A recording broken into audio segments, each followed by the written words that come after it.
where it goes down, where you hear about the sports all around town. In the country, full of controversy to the highlights. You just not safe in the line. All right, good evening, ladies and gentlemen. Welcome to another great episode of the Stoop, where we talk hoops, and more hoops. I go by the name TJ, your official host for this Stoop. I got to introduce my guy, my partner. But first, let me also give a shout out to our folks over there at our Nuts and Bolts Sports. We always thank y'all for this opportunity. But my co-partner in crime, my co-founder, my co-host, my guy, Kev P. Kev P, say what's up to the people, bro. As always, it's a pleasure to be here. Absolutely. Hey, Kev P, I got to tell you. This guy is a turntable architect. He's a founding father. When you talk about some of the greats out of the Philadelphia tri-state, Jersey, Delaware, he's known. He's a legend. We talking them Olympic trials in the pool. He's your favorite arenas DJ's favorite DJ. We talking them Wildcats, them LaSalle Explorers, and the list goes on and on. We have the opportunity to sit down today and talk music, sports, and culture with my guy, my big homie, my big brother, Mr. DJ OO7. Double O, what's going on, brother? What's going on, man? Listen, you already know I'm happy to be here. I'm excited to just, hang out, kick it with y'all. As I like to say, it's just another day at the office with good folk. Hey, listen, we're going to get right into this because there's probably going to be some gems that you're going to spill, and I have no idea, but I look up to you as one of my big homies, so I know you're going to give me some good advice, and I know you're going to share with our viewers some things. So, listen, I could be cliche and ask you, when did you fall in love with music, but I'm not going to do that. I'm going to ask you, who is that iconic DJ, or maybe it was a local DJ that you spotted first and made you fall in love with the art of turntablism and DJing? I mean, that's a podcast in and of itself, to be honest with you. But I always want to think about it. The movie Juice had me turned out. When I saw that movie Juice, I was like, I don't even know all that's going on, but I need to be able to do that. So that really, really made a big difference to me.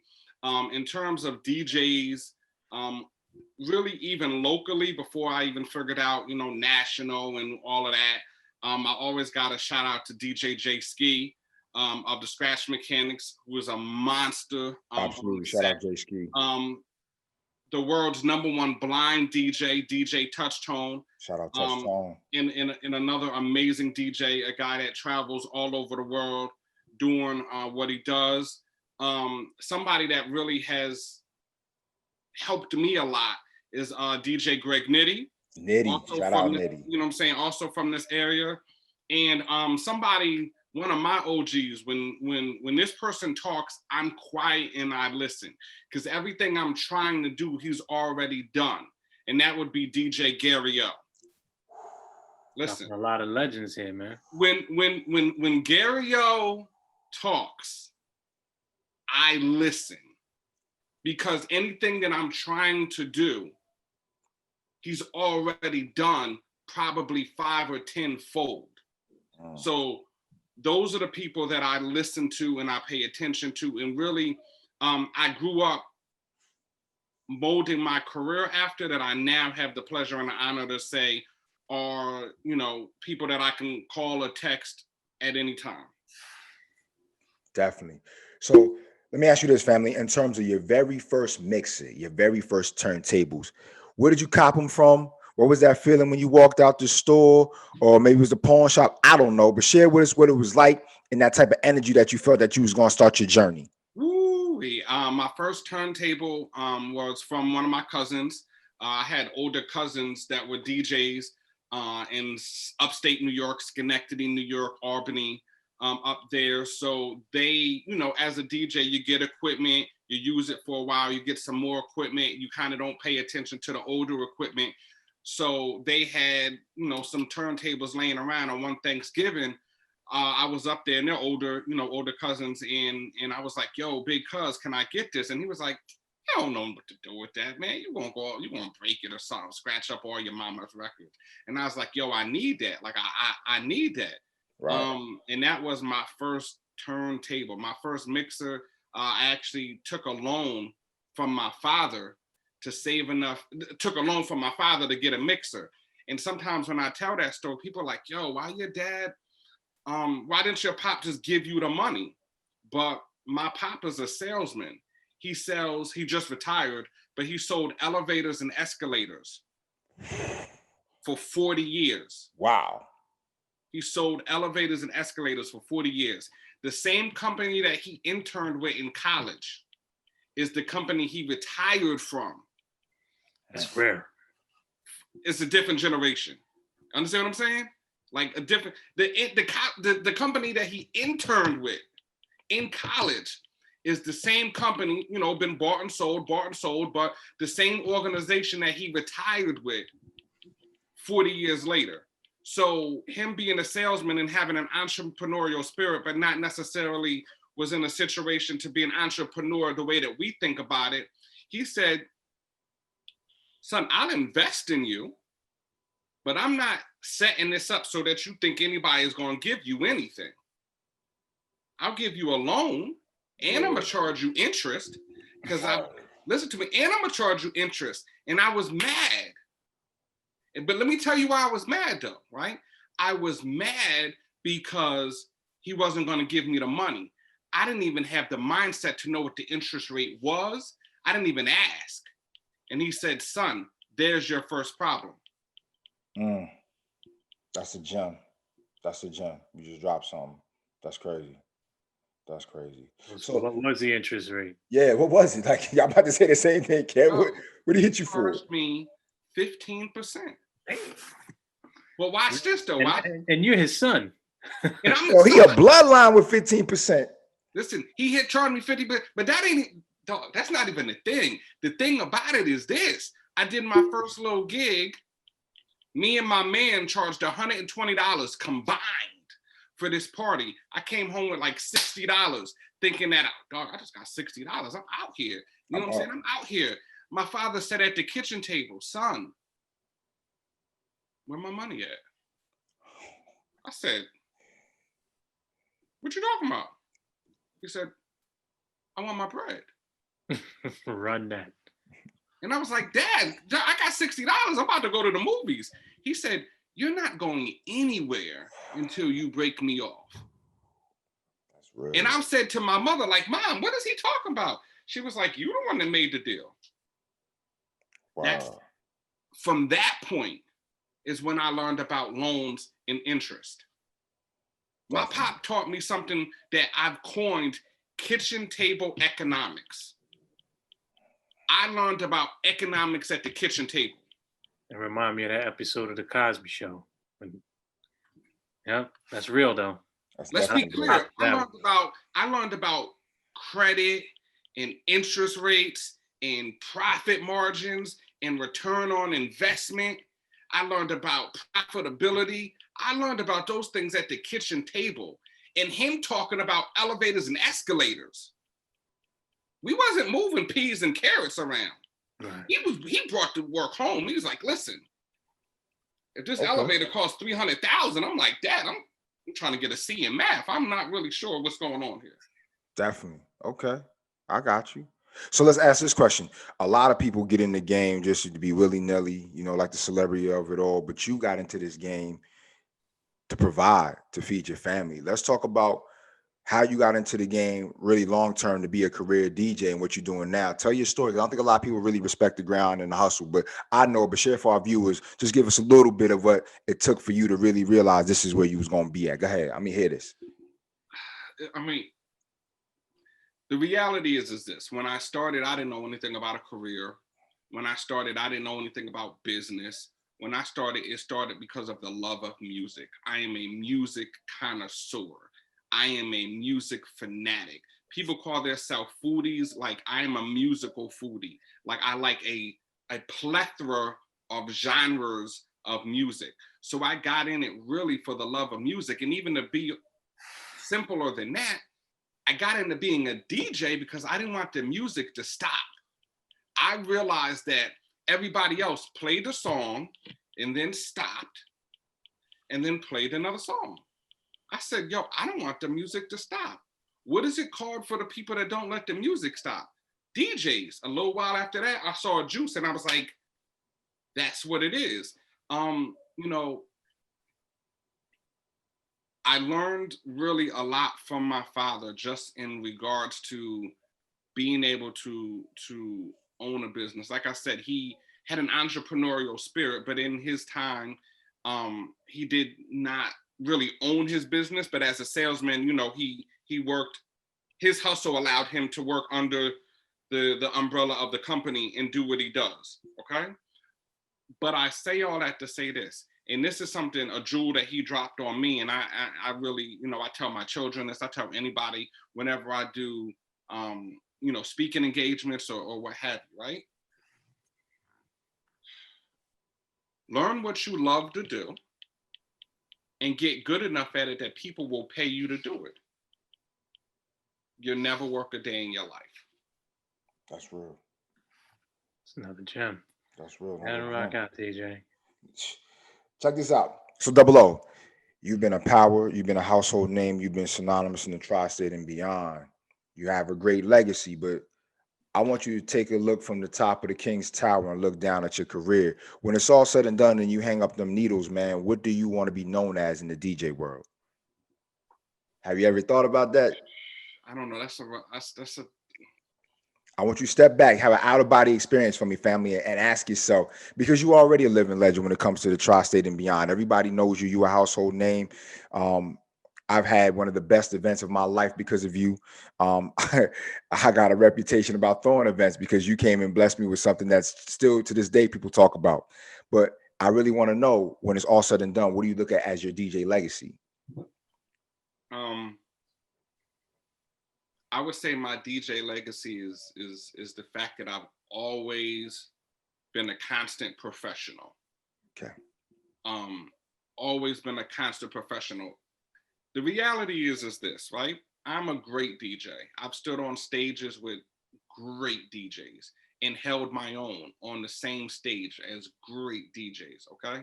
But the reason that my business has done what it has done is really not because of technical DJing, okay? It's really two things that I stress to everybody is very, very important.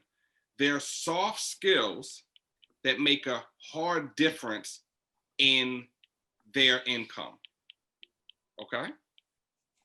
One, relationships. Relationships. Let me bold it, underline it, 22 font, whatever. Relationships. I don't care if you are the best DJ in the world. If people don't like you, don't trust you, or don't want to be around you, you will be in your house by yourself. It's facts. You have to be able to manage relationships, how to make them, how to endure when things aren't always good, how to know how to navigate within the relationship. Sometimes relationships are sticky because of who they're associated with, or you're doing business with this person who doesn't necessarily get along with this person, but you need to keep it good on everybody's front. So being able to nurture relationships, okay? That's the first one. Shout out to my wife. And I'm gonna say shout out to her because she is an expert.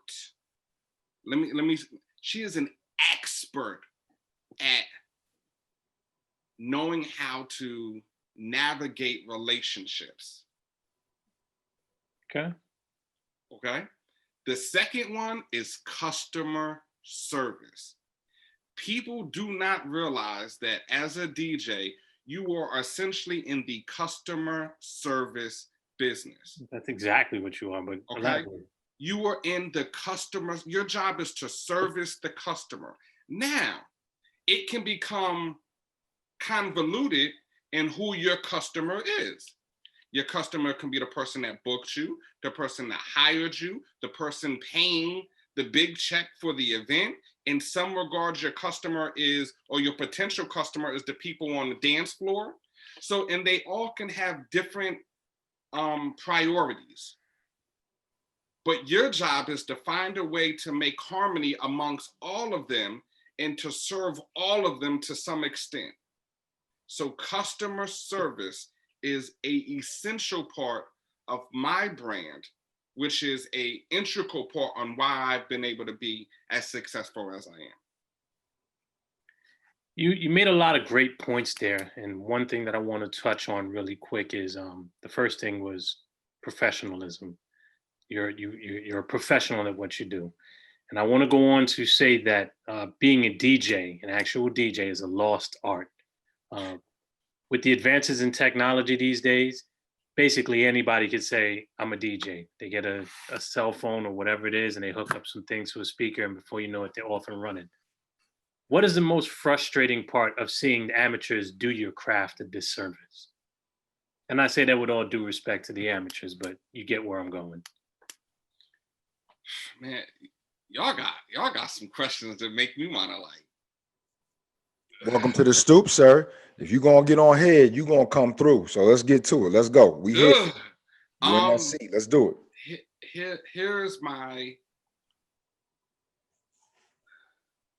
Here's my long but short answer. Okay. And I was just having this conversation with somebody else earlier today or yesterday. If you want to have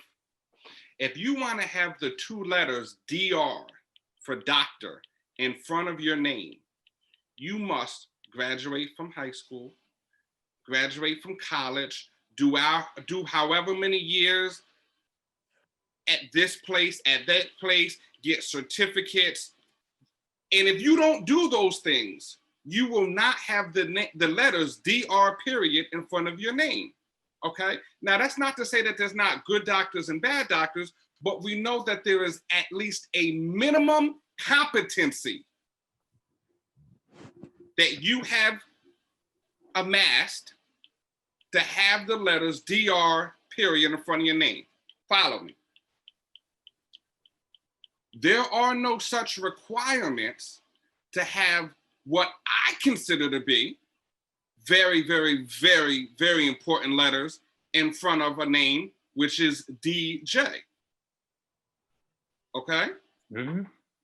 The problem that I have, without sounding like a disgruntled old DJ, okay, is this. Sometimes I'm looked at as the same as the person who has started yesterday because we both have the same title. Yep. Until you have a conversation with me, you realize that there's a difference. But in the initial contact, I can be or looked at as the same as the guy who started yesterday. That is very problematic for me. With good reason. And the issue that I take with that is this. It discredits everything that I've done when I say, hey, what's going on? My name is DJ OO7. And this guy says, hey, what's going on? My name is DJ First Time Anywhere Ever. We are the same until we talk. But if you look at a hospital, just using that as an example, you meet two people in the elevator. One of them says, my name is Dr. Johnson. And one of them says, my name is Intern Sanders.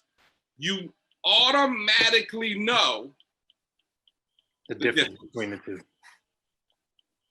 With that being said, sir, I'm sure you've been different places, different venues, and you've heard other DJs play. And of course, you're an expert at DJing as well. Do you find yourself quietly critiquing other DJs to yourself? No. No? I don't critique other DJs to myself because no one can be as good as me being me. So no one will ever meet that mark. No. With that being said, that's not what I meant, but go ahead. I'll let you elaborate. That's how I navigate this, right? That's how I navigate. Okay. With that being said, okay, I cannot turn off my DJ ear. There you go. It is impossible. And I have tried. I have tried to turn off my DJ ear, and it is impossible. There are times that me and my wife would be going someplace, and my wife's name is Joy, and Joy be like, yo, we're not doing that tonight. Like, we just going to my girlfriend party. We just going to hang out. We're not doing that tonight. And I'll be like, nah, I'm not listening to me. I have some drinks. We're going to cool out. We're gonna get there. I walk in and I'm like, who's playing? What is this? She be like, yo, we not doing. You said we not doing it. I be like, yo, I apologize. What's going on here? So what is happening? So I can't turn it off. Oh man. Okay. But what I have learned is this: to understand that every DJ ain't for everybody. That's fair. That's fair enough. Let me ask you this, sir. Culture, fashion, and most evidently music are all cyclical, at least to me. And it appears that the 90s is starting to show its influence again. As a DJ, what 90s wave do you see coming back next? What 90s wave do I see coming back next? People are gonna be wearing overalls with one strap off, hanging off the back with the front part tucked in. That's here already, but go ahead. I've seen it. But yeah. I seen a dude last week with Reebok pumps on. I was like, that's been here for a minute too, fam. I got a couple of pairs I'm about to start bringing out too. But we already know that you were ahead of the curve because you were you know what I'm saying, you were a creator in this. So we not listen, man. Number one, I'm not being interviewed today. This is DJ OO7. But we already know that you're ahead of the curve on that. So I would expect nothing less. Oh, okay, boy. Here we go. There it is. Something else that I think is going to make a comeback, or I want to see make a comeback. I really want to see records with 4 or 5 or 6 people on it. There it is. Yeah, we don't. I really want to see. I want to see another 4, 3, 2, 1. Ooh. Okay. I want to see another 24 hours to live. Ooh. Okay. I want to see. You want to see another scenario. You want to see another symphony. You want to talk. I'm a little bit of a older kid. Another all in the same gang of self-destruction. Yeah. That's what I'm talking about. So there it is. So that's what we see for the night. That's what I want to see. That's what I want to see come back. I want to see one of those records that, you know what? Yeah, it's 6 minutes, but we're not turning it off. It's not gonna be one of those hit a verse, hit a chorus, and hit a verse and out of it. No, I want to see one of the records that you need to play. Got it. Like you gotta play from the top to the bottom, as we DJs call it. We gotta jukebox that record because we need to hear everything. Listen, when we was playing 24 Hours to Live, we needed to hear everybody's part. Yeah. When we played 4, 3, 2, 1.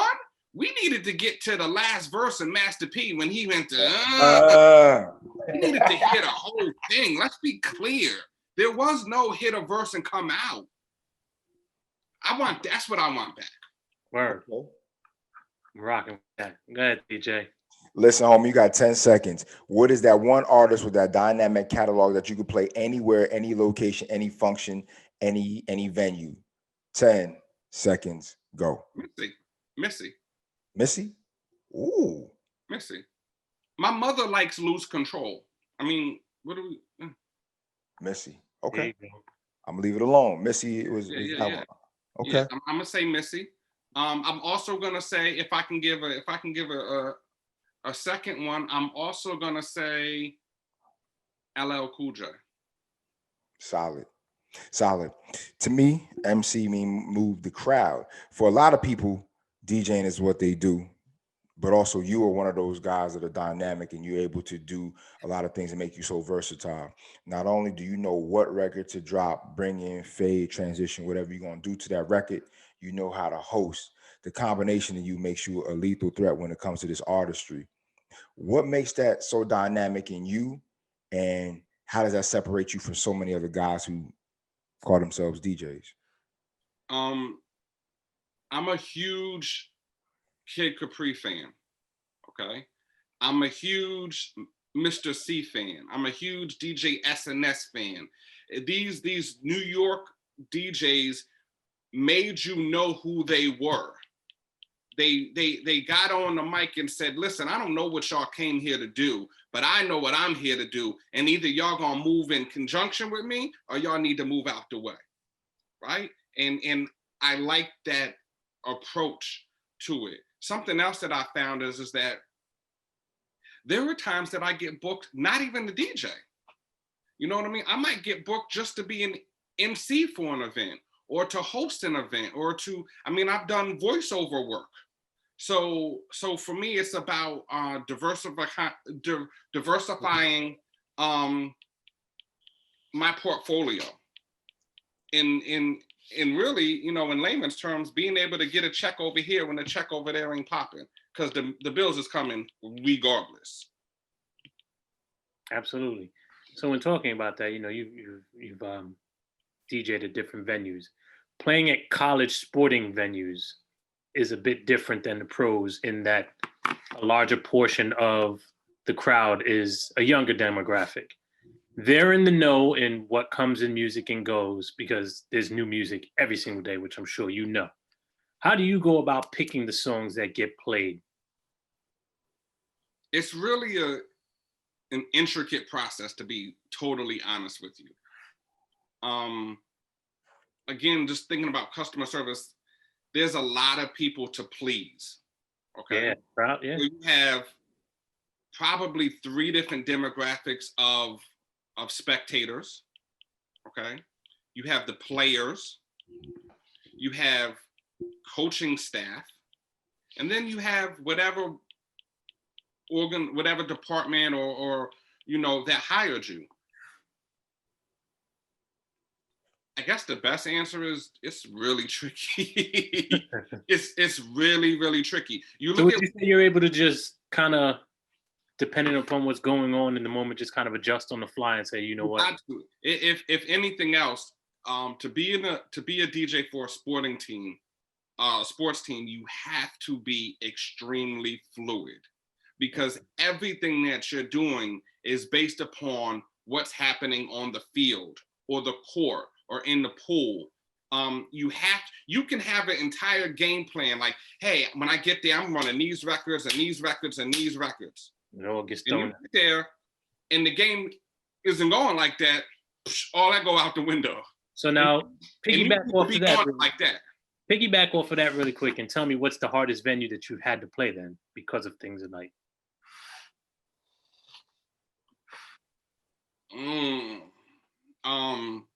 The hardest venue from a musical standpoint or just overall? Give it to me from a musical standpoint, yes. From a musical standpoint, I'm going to say. Hey, you know why he paused so long? Because he don't ever face that everything he touches gold. That's why he's like, it's that easy, huh? Let me make something up real quick because I'm engaged in this interview. This boy right here is special, Kev. So okay, so before I was rudely interrupted, right? let me give it to you like this. I would say one of the toughest venues to play is the Wachovia Center. Okay. In Philadelphia. The reason that it's one of the tougher venues to play is because it's the Sixers' home stadium, okay? Mm-hmm. So regardless of what basketball game is happening in that arena, there are always Sixers fans in it who are used to a certain sound. I played the Villanova Wildcats games there, those fans are used to a certain sound. And sometimes trying to mesh those two ideologies from a musical standpoint can become tricky. So I'm gonna say that. Okay. You know, like when I play at the Finneran Pavilion, which is the Villanova Stadium, they're all Nova fans there. Like everyone is a Nova fan. But sometimes when you go to a different house, you have fans that are akin to that house who happen to be there to see your game. So you got to be able to look out and look around and just imagine what they're looking for and be able to deliver it without them telling you. Got you. Hey, Kev, keep going. Keep going. All right. He's dropping so many jewels. I got my notepad over here on the side. He don't even know it. Keep going. So every DJ has to play songs that they don't particularly care for because it's popular or it gets a reaction. All day. But the question that I want to ask, because I'm swaying away from that because I'm sure you do your own thing. What song do you play that isn't necessarily as popular, but you love it and you know you're going to get that same reaction anyway? What song do I play that I don't necessarily love, but No, I know that you it works? do. Oh, I love. But the crowd, it may not get the same reaction or the same play as something else that's popping at the moment, but you know, does not matter what's going on. If I drop this, people are moving.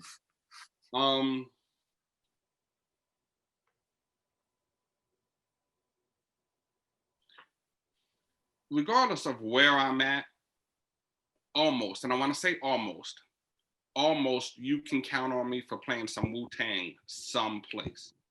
Okay. Man, sometimes I gotta be creative on how to slip it in. So, you know, it might just be the cream hook. It might just be Cash Rules Everything Around Me, and I loop it and then go someplace else.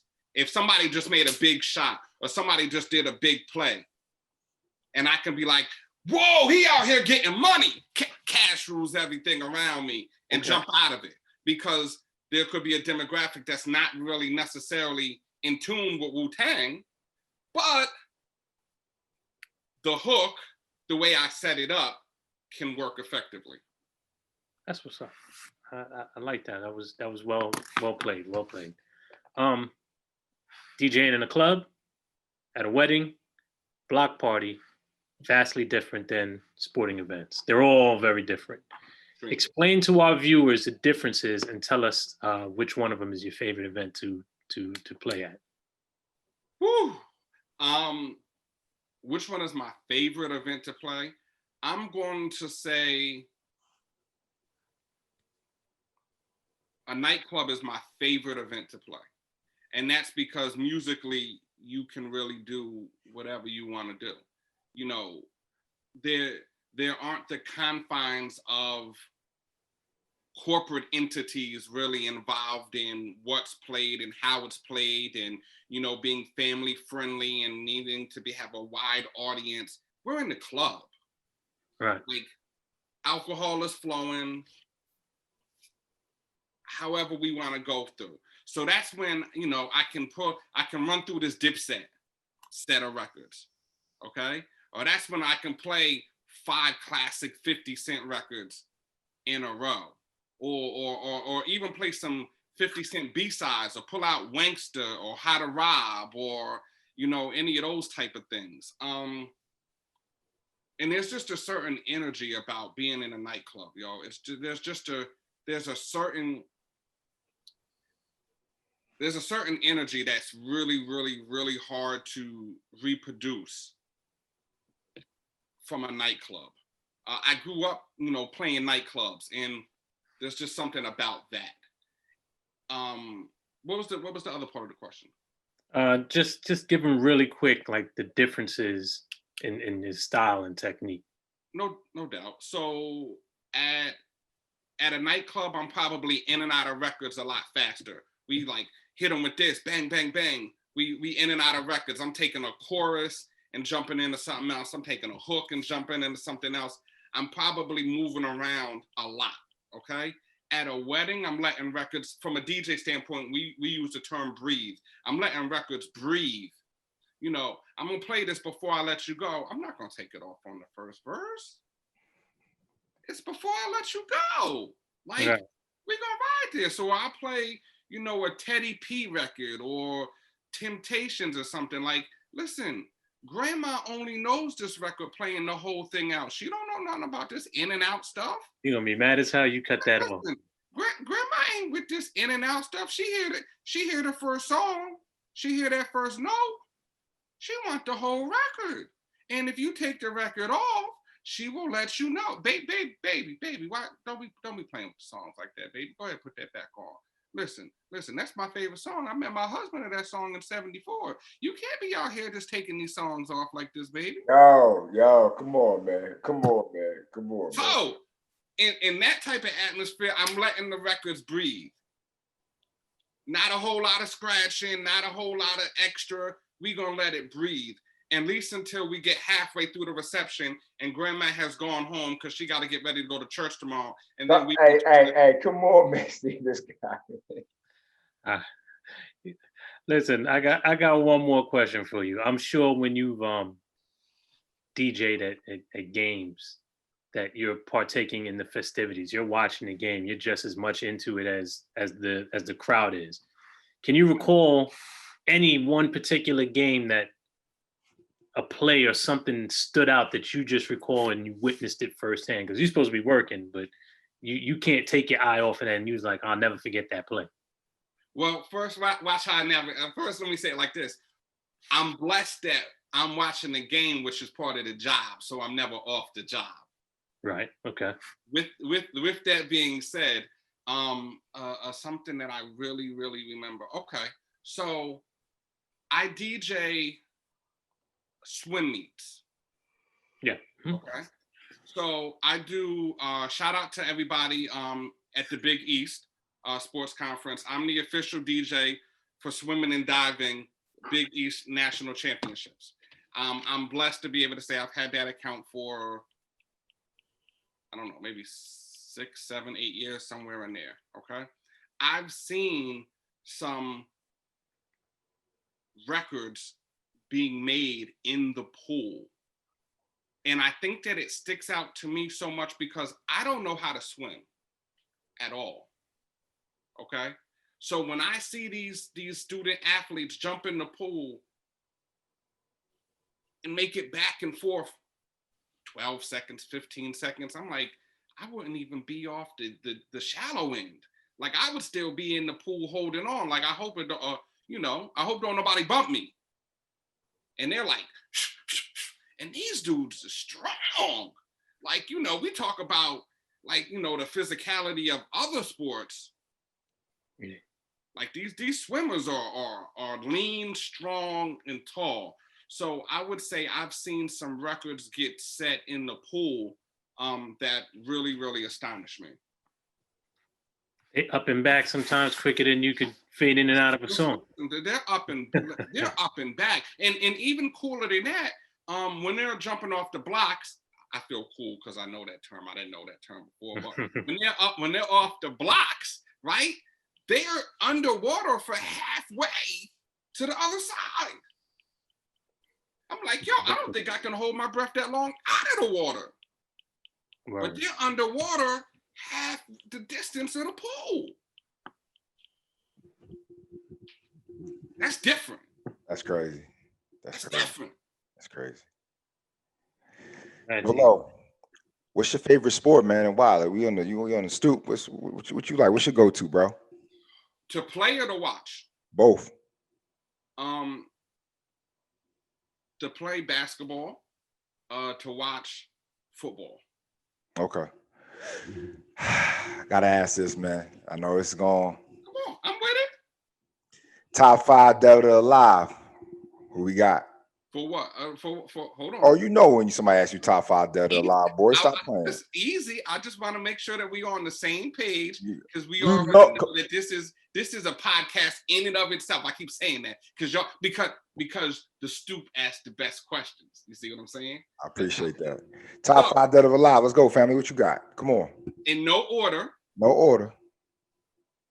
Biggie, Jay-Z, Nas. And my 2 sleepers that people do not give enough credit to, okay, is Big Pun. People do not give Pun enough credit. And I'm going to say that 5th spot is always difficult. But I'm going to say most rappers cannot out-rap Lauryn Hill in their prime. In her prime, most rappers can't touch her. That's fair. That's fair. In her prime, in that lost one space, you know what I'm saying? In that loss, most rappers ain't touching her. Yo, She has bars. yo, I'll give her that's the credit. first time somebody's ever put Lauryn Hill, L Boogie in their top I've, 5. I've, I've actually heard that before. For real? And Okay. yeah, I've heard that before. Maybe. She's not in my top 5. I'm not even going to get into all of that, but she's definitely worthy. Oh, yes. By far, she's definitely worthy. Wow. Okay. Listen, family, we appreciate you coming on tonight, man. It's been good, man, getting inside the world of DJ OO7. I do want to ask this question real quick, man, and just take a couple minutes to talk about it. How are you navigating? How is it for you to maintain during this COVID space when people can't gather and socially distant? Just give us a little bit of insight, because I still see you starting to move around a little bit. How's it been going? Your challenges, man, and what's going on? Because your shirt dictates a lot of that right now, man. Talk to the people. Let me take a deep breath.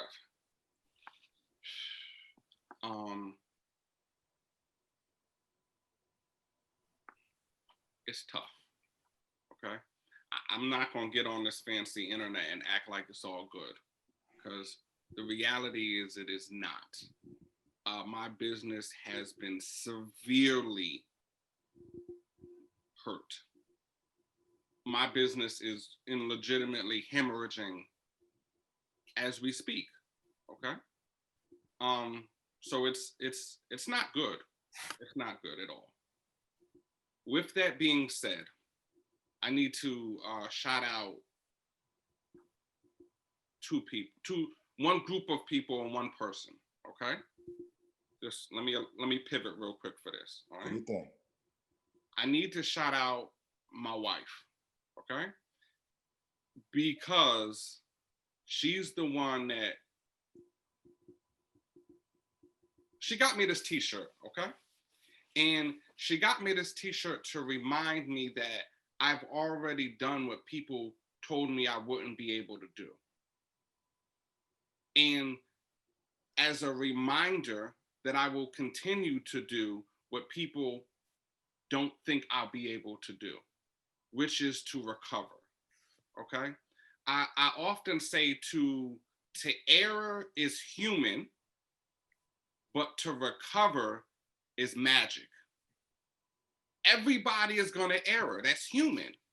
But only some people are able to recover. And those people that recover typically go on to do something magical. All right? I truly believe I'll be okay because I have faith in my God-given ability and for those who support me and stand by me and believe in me. I'll be okay. I also want to just acknowledge and shout out all of those people. Like, whenever bad things happen, you really get to find out who's down with you. Because listen, it's easy to be down with the DJ when he's getting money, when he got all the VIP passes, when he got all the tickets to the game, when he can get in everything, when all of the hot stuff coming to the city, you already know that it's a go, and you can text him. He's like, yo, meet me at the door, right? That's when it's easy to be down with the DJ, okay? But I have found a tribe of people that are down with me when I don't have anything to offer. I don't have anything to offer, right? But I'm still get text in the morning. Yo, Double O, what's going on, man?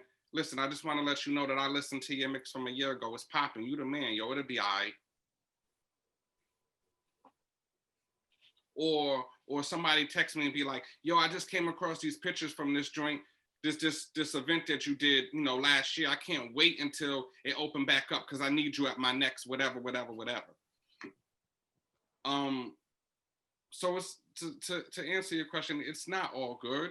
It's difficult, it's challenging, but because of people like my wife, because of people like my family, my sisters, I have faith that I'll be able to persevere and come through. Yeah, that's fair enough, good brother. We're gonna leave it on that note. Double O, I know better days ahead for you, brother, and everybody who's out there in that DJ space. I know it's gonna turn around. We just gotta, like your shirt says, keep the faith and maintain. But listen, we want to say thank you so much for being a part of the Stoop and coming on the platform this evening and talking everything from music to sports and everything that you do, man. And we wish you all the best in recovering. We know, man, you're gonna get back on your feet because you're gifted among measure. You're talented, and people need to come together, and that's what music does, bro. I appreciate that. First and foremost, I just want to make sure that I shout out both of you for letting me, just share some time with y'all and kick it with you and be a part of this amazing platform. Listen, I follow you guys. You guys are doing an amazing job. You guys are doing great work. There's 1,000,001 podcasts out there, but the list of podcasts that I listen to, the list of content creators that I go to is small because I want authentic conversation about things that are important to me. And you guys bring that to me. And I want to make sure that I give you your roses while you can still smell them. You know what I'm saying? Shout out to Nori, as Nori says, right? Give them their roses while they can still smell them. So I want to just, highlight and put a spotlight on you guys for doing all that you're doing. Wait, hold on. Appreciate that. First. Second, I got some shout outs. Let me just get in my little DJ bag. Get your shout outs off, family. We got you. First and foremost, I need to shout out to the entire Villanova University. I've been at Villanova since 2001 as the official DJ of the athletic department. So shout out to all my Villanova University people, everybody in the marketing department, advertising, athletics, all of that. Shout out to my good folks at the Big East Conference. Shout out to all of them. I've been the official DJ for men and women, swimming and diving. Swimming and diving. Been there for about 5 or 7 years. So shout out to all of the good people over there. Shout out to the HBCU, Lincoln University. Been the official DJ of their football team for 3 years. A lot of great things going on there. Shout out to all the HBCUs. Shout out to all of the colleges, all of the universities, everybody that I'm involved in. It is a pleasure, and not only a pleasure, but an honor to be a part of what all of my network has going on. But if you know anything about me, if you ever seen me somewhere, you know what I does. I did say does. You already know what I tell you. I love my job. That's the call right there. Ladies and gentlemen, that's my guy, DJ OO7, for my main man, my co-host, my partner in crime, Kev P. It's been another great episode of The Stoop. We'll catch y'all later. Take care. Some say that it gets no real on the field or the court. We capture the thrillers. Some opinions and all of the truth. Real people talking real sports on The Stoop.